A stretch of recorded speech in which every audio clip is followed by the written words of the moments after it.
ዘፍጥረት ምዕራፍ 45 በዚያን ጊዜ ዮሴፍ አጠገቡ በነበሩ ሰዎች ፊት ስሜቱን ሊገታ ባለመቻሉ እዚህ ያሉትን ሰዎች በሙሉ አስወጡልኝ ብሎ ጮሆ ተናገረ።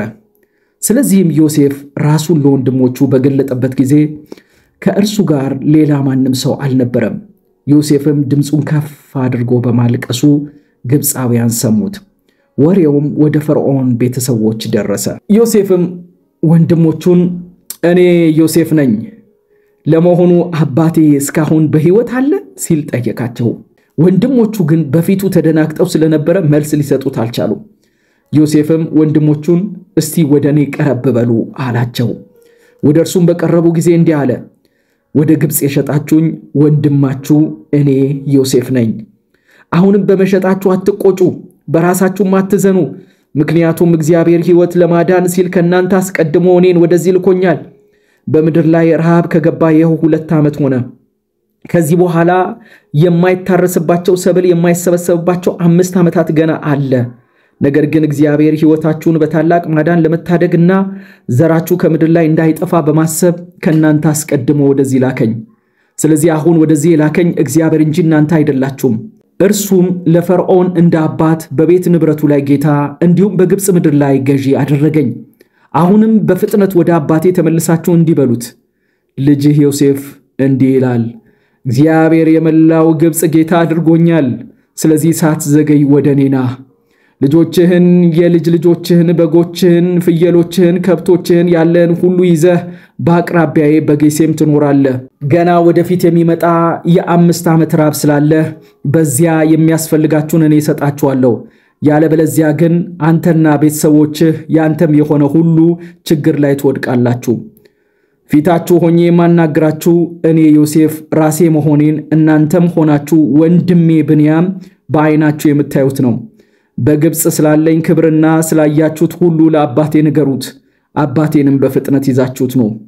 ከዚያም በወንድሙ በብንያም አንገት ላይ ተጠምጥሞ አለቀሰ። ብንያምም እያለቀሰ ዮሴፍን አቀፈው።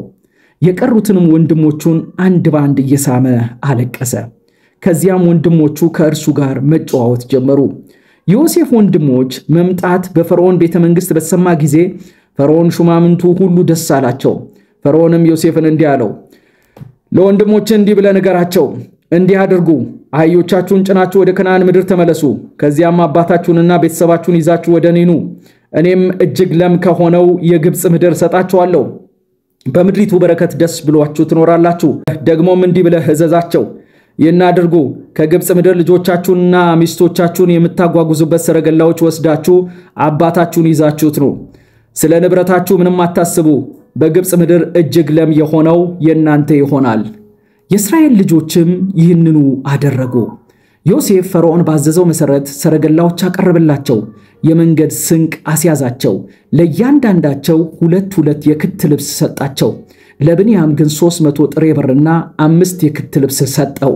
ለአባቱ በግብፅ ምድር ከሚገኘው የተመረጠ ነገር በ10 አህዮች እንደዚሁም ለመንገዱ ስንቅ የሚሆነው እህል፣ ዳቦና ሌላ ምግብ በ10 እንስት አህዮች አስጭኖ ሰደደለት። ከዚህ በኋላ ወንድሞቹን አሰናበታቸው። ከእርሱም ሲሰናበቱ መንገድ ላይ እንዳትጣሉ አላቸው። እነርሱም ከግብፅ ወጥተው በከነዓን ምድር ወደሚኖረው ወደ አባታቸው ወደ ያዕቆብ መጡ። አባታቸውንም እነሆ ዮሴፍ በሕይወት አለ፣ እንዲያውም በግብፅ ምድር ሁሉ ገዢ ሆኗል ብለው ነገሩት። ያዕቆብም በድንጋጤ ክው አለ፣ ሊያምናቸው አልቻለም። ነገር ግን ዮሴፍ የነገራቸውን ሁሉ ሲያጫውቱትና እርሱንም ወደ ግብፅ ለማጓጓዝ ዮሴፍ የላከለትን ሰረገላዎች ሲያይ የአባታቸው የያዕቆብ መንፈስ ታደሰ። ከዚያም እስራኤል ልጄ ዮሴፍ በሕይወት አለ፣ ከመሞቴ በፊት ሄጄ ልየው አለ። ዘፍጥረት ምዕራፍ 46 እስራኤልም ጓዙን ሁሉ ጠቅልሎ ተነሳ። ቤርሳቤ ሲደርስ ለአባቱ ለይስሐቅ አምላክ መስዋዕት ሰዋ። እግዚአብሔር ሌሊት በራእይ ለእስራኤል ተገልጦ ያዕቆብ ያዕቆብ ብሎ ጠራው። እርሱም እነሆ አለሁ አለ።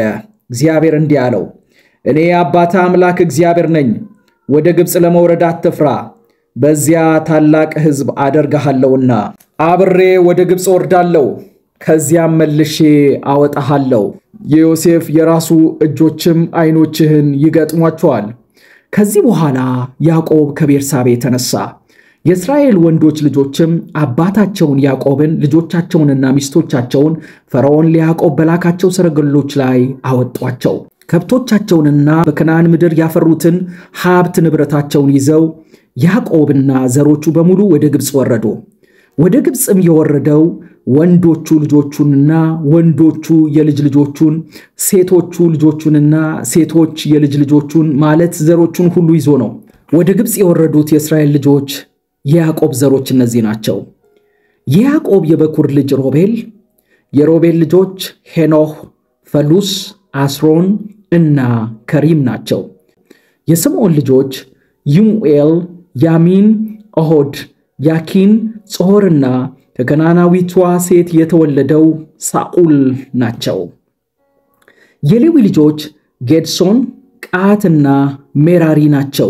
የይሁዳ ልጆች ኤር፣ አውናን፣ ሴሎም፣ ፋሬስ እና ዛራ ናቸው። ነገር ግን ኤርና አውናን በከነዓን ምድር ሞቱ። የይሳኮር ልጆች ቶላ፣ ፋዋ፣ ዮብና፣ ሺምሮን ናቸው።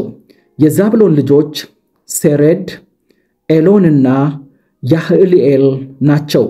እነዚህ ወንዶች ልጆች ያዕቆብ በሰሜን ምዕራብ ሜሶጶጣሚያ ሳለ ሊያ የወለደችለት ናቸው። ሴቷን ዲናን ጨምሮ የወንዶችና የሴቶች ልጆች ቁጥር 33 ነው። የጋድ ልጆች ጽፎን፣ ሃጊ፣ ሹኒ፣ ኤስቦን፣ ኤሪ፣ አሮዲና፣ አርኤል ናቸው። የአሴር ልጆች ዩምና፣ የሱዋ፣ የሱዊና፣ በሪአ ናቸው። እህታቸውም ሴራሃ ናት። የበርአይ ልጆች ሀቤርና መልኪኤል ናቸው። እነዚህ 16 ልጆች ሁሉ ላባ ለልጁ ለሊያ ከሰጣት ከዛልፋ ላይ ያዕቆብ የወለዳቸው ናቸው። የያዕቆብ ሚስት የራሔል ልጆች ዮሴፍና ብንያም ናቸው። በግብፅ የሐልዮት ከተማ ካህን የጶጥፌራ ልጅ አስናት ምናሴንና ኤፍሬምን ለዮሴፍ ወለደችለት። የብንያም ልጆች ቤላ፣ ቤኬር፣ አስቤል፣ ጌራ፣ ናዕማን፣ አኪ፣ ሮስ፣ ማንፌን፣ ሁፊምና አርድ ናቸው። እነዚህ 14ቱ ራሔል ለያዕቆብ የወለደችለት ልጆችና የልጅ ልጆች ናቸው። የዳን ልጅ ሁሺም ነው። የንፍታሌም ልጆች የሐጼል፣ ጉኒ፣ ዮጽራን፣ ሼሌም ናቸው። እነዚህ 7ቱ ልጆች ሁሉ ላባ ለልጁ ለራሔል ከሰጣት ከባላ ላይ ያዕቆብ የወለዳቸው ናቸው። ከያዕቆብ ጋር ወደ ግብፅ የሄዱት የገዛ ዘሮቹ ብዛት 66 ሲሆኑ ይህ ቁጥር ግን የልጆቹን ሚስቶች አይጨምርም። ዮሴፍ በግብፅ የወለዳቸው 2 ልጆች ጨምሮ ወደ ግብፅ የወረደው የያዕቆብ ቤተሰብ ቁጥር 70 ነበረ።